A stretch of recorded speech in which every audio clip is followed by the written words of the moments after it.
Assalamualaikum warahmatullahi wabarakatuh. Kami dari Universitas Surya Kencana akan menyampaikan hasil penelitian mengenai dampak implementasi kurikulum MBKM. Judul penelitian yang kami usulkan adalah upaya program studi dalam menerapkan kurikulum MBKM berbasis pandangan positivisme dalam mewujudkan kampus maju.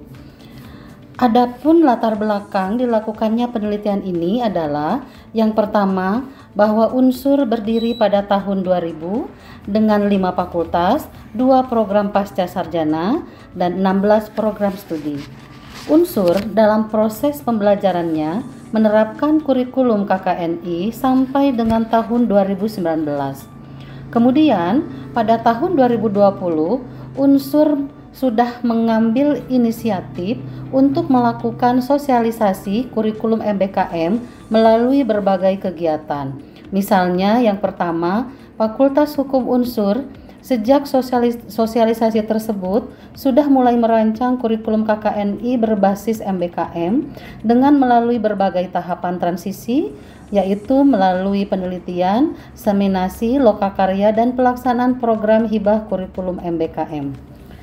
Selanjutnya, pada tahun 2021, Universitas Surya Kencana, khususnya Fakultas Hukum, sudah mulai berkomitmen untuk menerapkan kurikulum KKNI dengan model MBKM, di mana Fakultas Hukum sudah mendapatkan 2 kali hibah, yaitu hibah kerjasama kurikulum dan hibah program COE MBKM.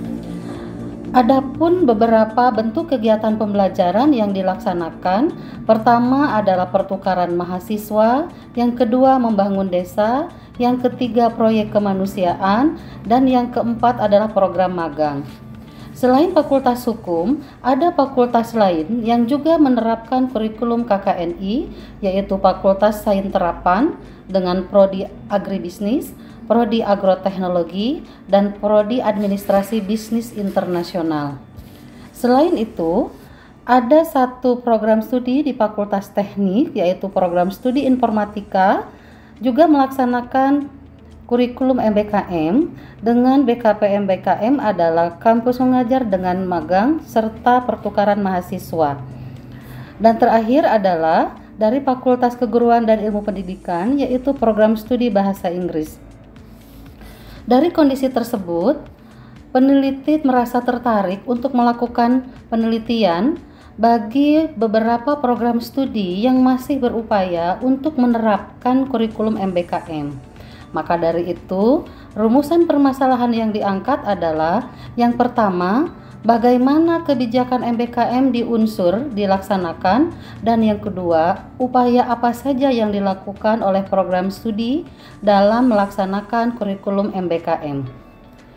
Kegiatan penelitian yang kami lakukan, yang pertama diawali dengan rapat koordinasi dengan seluruh program studi yang ada di lingkungan Universitas Surya Kencana, di mana rapat koordinasi berkaitan dengan kurikulum MBKM ini diikuti oleh 15 prodi, yaitu dari Fakultas Hukum, Fakultas Keguruan, Fakultas Sains Terapan, Fakultas Teknik, dan Fakultas Ekonomi Bisnis Islam.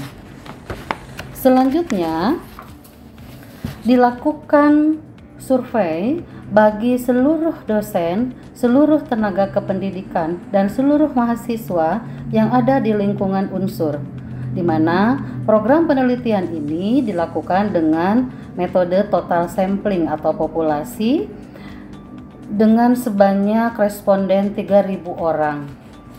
Hasil survei sudah didapatkan yaitu pada tanggal 21 Desember 2021, di mana hasil survei ini terdiri dari hasil survei dari dosen, tenaga kependidikan, dan mahasiswa.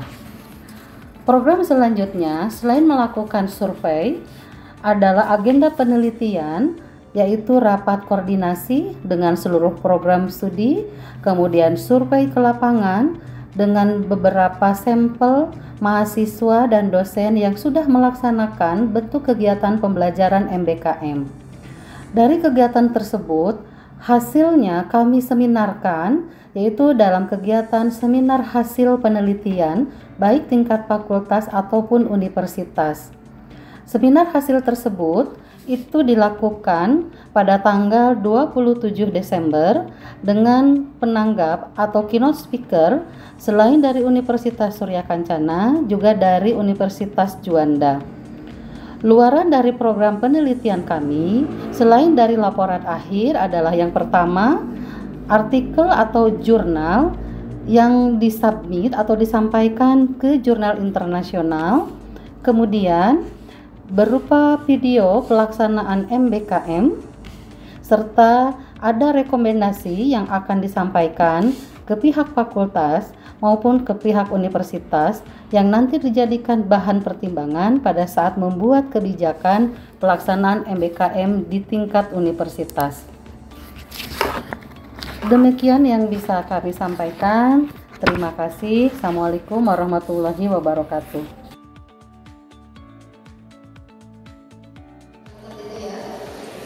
Baik Pak Tani, apa yang Bapak sampaikan barusan sebetulnya itu sudah didiskusikan pada saat rapat koordinasi dengan seluruh prodi yang kebetulan moderatornya juga sama Ibu Dr. Tujuh. Jadi hal-hal yang memang terjadi pada saat pelaksanaan MBKM khususnya pertukaran mahasiswa memang disampaikan seperti itu Bapak. Karena di semester 5 itu para mahasiswa yang belum mendapatkan materi dasar cukup kesulitan, tapi inilah tantangan dalam program MBKM Bapak. Makanya kalau ini mampu dilalui akan memenuhi tujuan pembelajaran kolaboratif. Artinya mahasiswa yang melaksanakan pertukaran mahasiswa nanti bisa bekerja sama dengan mahasiswa di tempat kuliah. Misalnya tadi teknik, misalnya kesulitan di mata kuliah tertentu, kalau memang dasarnya tidak menerima, di situ akan terjadi pembelajaran kolaboratif, kerjasama dengan mahasiswa misalnya fakultas hukum berkaitan dengan tugas-tugas atau materi-materi yang diberikan oleh dosen. Kalau itu bisa dilalui, muncullah pertemuan ikut tujuh, apakah itu dengan case method ataupun dengan team-based project. Kemudian tadi ada saran berkaitan dengan pembentukan produk hukum, terutama yang berkaitan dengan ITE. Artinya nanti akan kami sampaikan ke pimpinan fakultas bahwa saran Bapak, rekomendasi Bapak berkaitan dengan mata kuliah legal drafting. Nanti yang akan mungkin ditawarkan dan dipilih oleh fakultas teknik khususnya teknik informatika. Karena itu komentar saya Pak Tani, Pak Dr. silakan.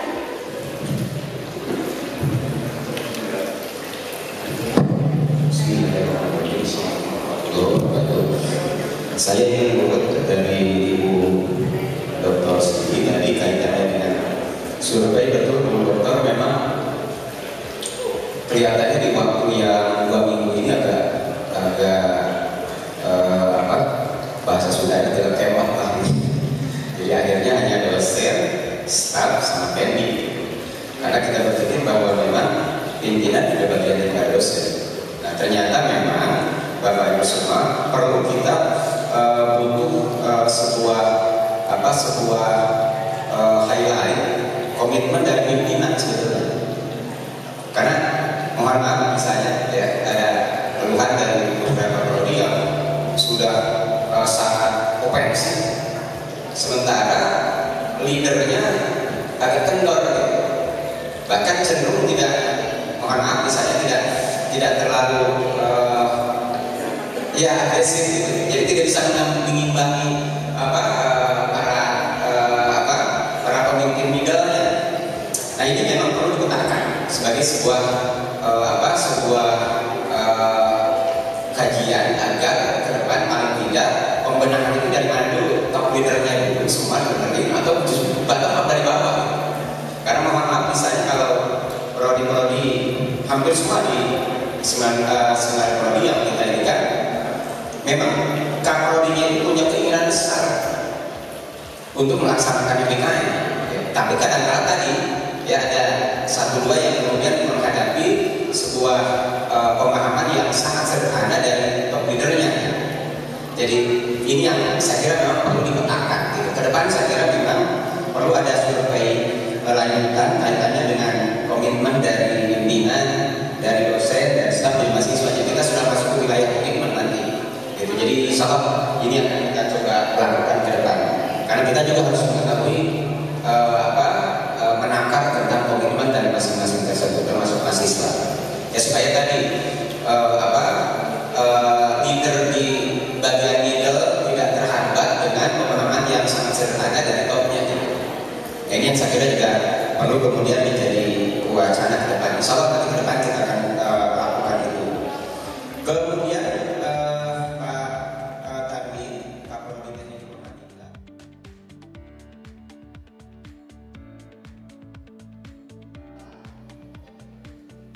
Yakni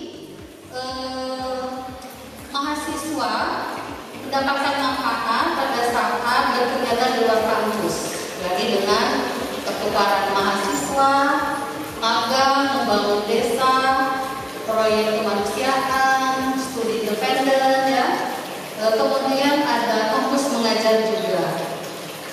Yang ketiga itu berkaitan dengan dosen dan kegiatan di luar kampus, karena dalam kegiatan MBKM ini banyak dosen yang dilibatkan, baik itu sebagai DPL ataupun sebagai dosen pembimbing mata kuliah dalam program pertukaran mahasiswa. Di Fakultas Sains Terapan itu hampir semua dosen dilibatkan menjadi DPL.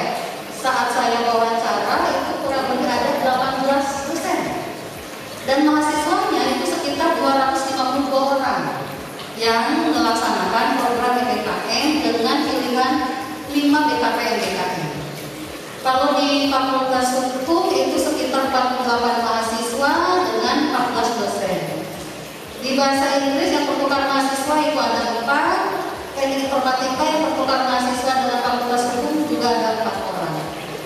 Nah kemudian bagi mahasiswa terkait kebijakan MBKM ini, hasil dari kemarin FGD ternyata sebagian besar itu menyambut baik mengenai kebijakan MBKM dan mendapatkan berbagai pengalaman yang berharga, baik itu secara intelektual ataupun keterampilan dan keahlian yang memang tidak didapatkan di kelas.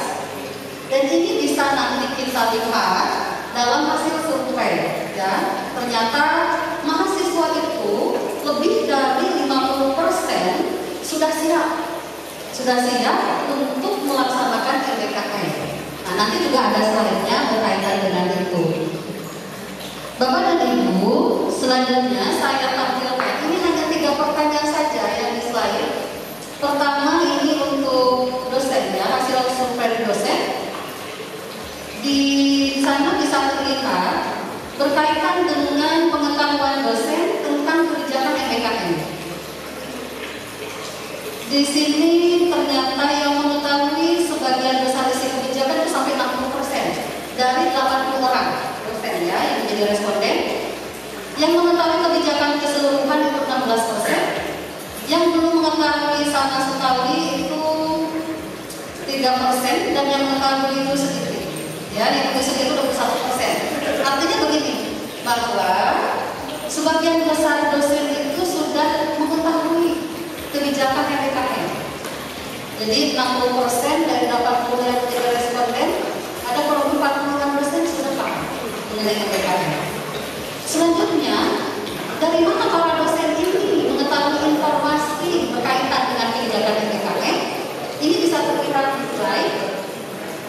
Sebagian besar itu dari kegiatan sosialisasi, baik itu sosialisasi secara daring ataupun secara luring. Dan itu adalah yang diselenggarakan oleh perguruan tinggi, oleh unsur. Jadi akses untuk mendapatkan pengetahuan mengenai kebijakan MBKM itu ternyata dari hasil sosialisasi itu paling tinggi, ya. Ternyata animo para dosen cukup tinggi berkaitan dengan sosialisasi MBKM yang dilakukan oleh unsur.